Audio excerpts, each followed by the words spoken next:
दोस्तों, भगवान कृष्ण ने महाभारत काल में ही कलयुग का विस्तार पूर्वक वर्णन कर दिया था। कलयुग में लोग कैसे होंगे, जीवन कैसे व्यतीत होगा, लोगों का व्यवहार एक दूसरे के प्रति कैसा होगा, यह सब उस काल में ही बताया जा चुका था। मित्रों, जैसा कि हम सभी जानते हैं कि अभी कालखंड का चौथा युग यानी कलयुग चल रहा है, जिसे हिंदू शास्त्रों में सबसे श्रापित युग बताया गया है। ऐसा माना जाता है कि कलयुग जैसे जैसे अपने चरम पर पहुंचेगा, वैसे वैसे धर्म का नाश होने लगेगा और कलयुग के अंत में भगवान विष्णु कल की अवतार लेकर धरती लोक पर धर्म की स्थापना करेंगे। परंतु आज के इस वीडियो में हम आपको बताएंगे कि महाभारत काल अर्थात द्वापर युग में भगवान कृष्ण ने कलयुग के बारे में कौन सी कड़वी सच्चाई बताई थी। महाभारत में वर्णित कथा के अनुसार ये कथा उस समय की है जब जुआ में सब कुछ हारने के बाद पांचों पांडवों को वनवास जाना पड़ा था। उस समय वन में पांचों पांडवों के मन में कलयुग के बारे में जानने की जिज्ञासा उठी। उन्होंने एक बार भगवान कृष्ण से पूछा कि कलयुग में मनुष्य कैसा होगा, लोगों के विचार कैसे होंगे और मोक्ष प्राप्ति कैसे होगी। यह प्रश्न सुनकर भगवान कृष्ण ने पांचों पांडवों को वन में जाने के लिए कहा और यह भी कहा कि जो कुछ भी तुम वहां देखो मुझे विस्तार में आकर बताना।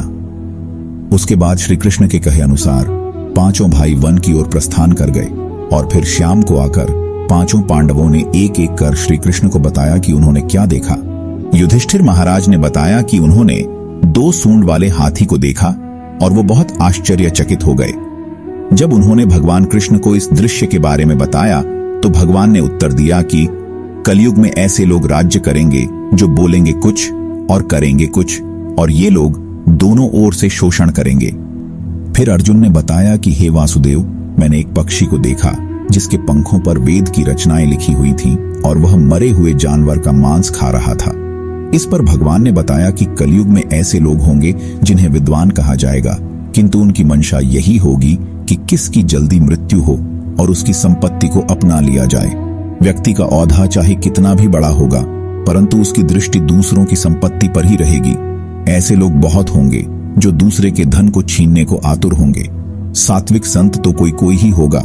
फिर अर्जुन के बाद भीम ने श्री कृष्ण को बताया कि मैंने देखा कि एक गाय ने बछड़े को जन्म दिया है और जन्म के बाद वह बछड़े को इतना चाट रही है कि बछड़ा लहूलुहान हो गया, जिसे देखकर मैं हैरान हो गया।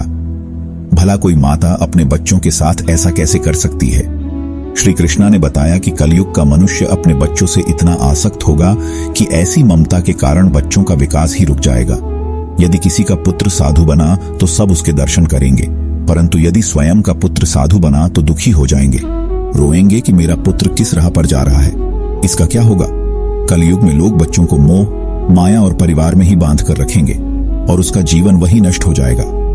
उसके बाद श्री कृष्ण ने सहदेव से पूछा, सहदेव तुम बताओ, तुमने वन में क्या देखा। तब सहदेव श्री कृष्ण से बोले, हे वासुदेव, मैंने वन में देखा कि एक जगह कुछ कुएं खुदे हुए थे और आसपास के कुओं में पानी था, किंतु बीच का कुआं खाली था। बीच का कुआं गहरा था, फिर भी पानी नहीं था। यह देखकर मुझे घोर आश्चर्य हुआ कि ऐसा कैसे हो सकता है।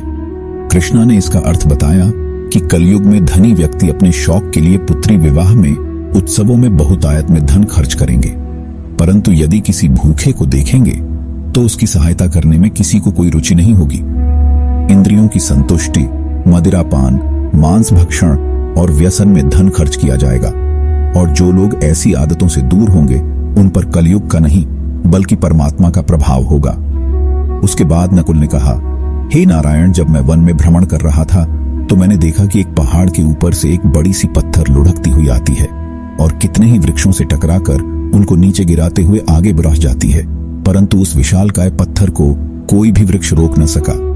अंत में एक अत्यंत छोटे पौधे का स्पर्श होते ही वह रुक गई। इसका अर्थ बताते हुए कृष्णा ने कहा कि कलयुग में मनुष्य की बुद्धि क्षीण होगी, उसका जीवन पतन होगा और इस पतन को धन या सत्ता के वृक्ष रोकने में सक्षम नहीं होंगे, किंतु हरि नाम रूपी एक छोटे से पौधे से मनुष्य का जीवन पतित होने से रुक जाएगा। हरि कीर्तन से मनुष्य की बुद्धि प्रबल होगी। तो दोस्तों, ये है कलयुग के 5 कड़वे सत्य जो भगवान कृष्ण द्वारा बताए गए थे और आज सच भी हो रहे हैं। फिलहाल आज के वीडियो में बस इतना ही। अब हमें इजाजत दे और वीडियो को अंत तक देखने के लिए आपका बहुत बहुत धन्यवाद। जय श्री कृष्णा, हर हर महादेव।